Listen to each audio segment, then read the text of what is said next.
श्री गणेशाय नमः। श्री शिव पुराण महात्म्य। सोनक जी के साधन विषय प्रश्न करने पर सूत जी का उन्हें शिव पुराण की उत्कृष्ट महिमा सुनाना। अध्याय पहला। श्री सोनक जी ने पूछा, महाज्ञानी सूत जी, आप संपूर्ण सिद्धांतों के ज्ञाता हैं। प्रभु, मुझसे पुराणों की कथाओं के सार तत्व का विशेष रूप से वर्णन कीजिए। ज्ञान और वैराग्य सहित भक्ति से प्राप्त होने वाले विवेक की वृद्धि कैसे होती है तथा साधु पुरुष किस प्रकार अपने काम क्रोध आदि मानसिक विकारों का निवारण करते हैं। इस घोर कलिकाल में जीव प्राय आसुर स्वभाव के हो गए हैं। उस जीव समुदाय को शुद्ध बनाने के लिए सर्वश्रेष्ठ उपाय क्या है?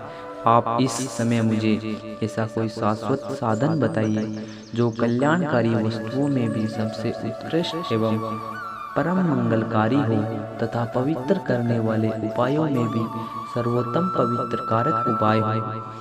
तात वह साधन ऐसा हो जिसके अनुष्ठान से शीघ्र ही अंतःकरण की विशेष शुद्धि हो जाए तथा उससे निर्मल चित्त वाले पुरुष को सदा के लिए शिव की प्राप्ति हो जाए।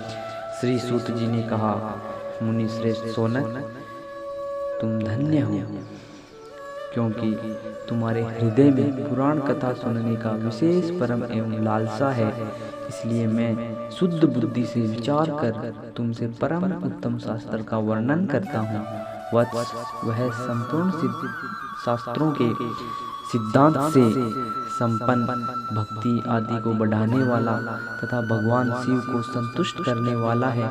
कानों के लिए रसायन, अमृत स्वरूप तथा दिव्य है। तुम उसे सुनो मुने, वह परम उत्तम शास्त्र है। शिव पुराण जिसका पूर्व काल में भगवान शिव ने ही प्रवचन किया था, यह काल रूपी सर्प से प्राप्त होने वाले महान त्रास का विनाश करने वाला उत्तम साधन है। गुरुदेव व्यास ने सनत कुमार मुनि का उपदेश पाकर बड़े आदर से संक्षेप में ही इस पुराण का प्रतिपादन किया है। इस पुराण के प्रणयन का उद्देश्य है कि कलयुग में उत्पन्न होने वाले मनुष्यों के परम हित का साधन। यह शिव पुराण परम उत्तम शास्त्र है। इसे इस भूतल पर भगवान शिव का वाड्मय स्वरूप समझना चाहिए और सब प्रकार से इसका सेवन करना चाहिए। इसका पठन और श्रवण सर्वसाधन रूप है। इससे शिव भक्ति पाकर सर्वश्रेष्ठतम स्थिति में पहुंचा हुआ मनुष्य शीघ्र ही शिव पद को प्राप्त कर लेता है। इसीलिए संपूर्ण यत्न करके मनुष्यों ने इस पुराण को पढ़ने की इच्छा की है अथवा इसके अध्ययन को अभीष्ट साधन माना है। इसी तरह इसका प्रेम पूर्वक श्रवण भी संपूर्ण मनोवांछित फलों को देने वाला है। भगवान शिव के इस पुराण को सुनने से मनुष्य सब पापों से मुक्त हो जाता है तथा इस जीवन में बड़े बड़े उत्कृष्ट भोगों का उपभोग करके अंत में शिवलोक को प्राप्त हो जाता है। यह शिव पुराण नामक ग्रंथ 24,000 श्लोकों से युक्त है। इसकी 7 संहिताएं हैं। मनुष्य को चाहिए कि वह भक्ति, ज्ञान और वैराग्य से संपन्न हो बड़े आदर से इसका श्रवण करे।